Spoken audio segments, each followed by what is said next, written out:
ano, comment. nilagay ko na yun doon. Ayun. Yung sa Bilibid, naisulat ko na yun kahapon. Hindi yan, iba lang. Aray ko. Ay, sorry. Sorry. Friend, ay, anong masasabi mo na para ang daming nambabash sa'yo dahil sa Go.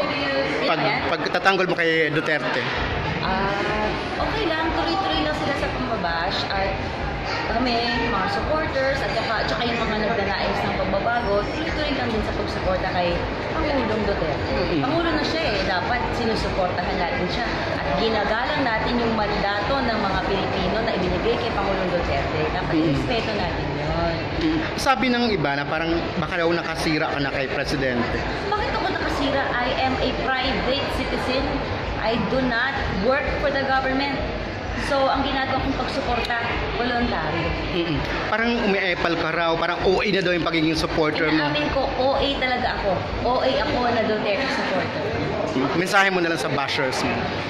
Sa mga bashers, siguro, karapatan niyo yung mga bash. Pero maganda rin na i-acknowledge nyo yung mga magagandang nangyayari sa bansa natin. At yung mga maraming nakikinabang sa mga magagandang pagbabago na ginagawa ng Pangulong.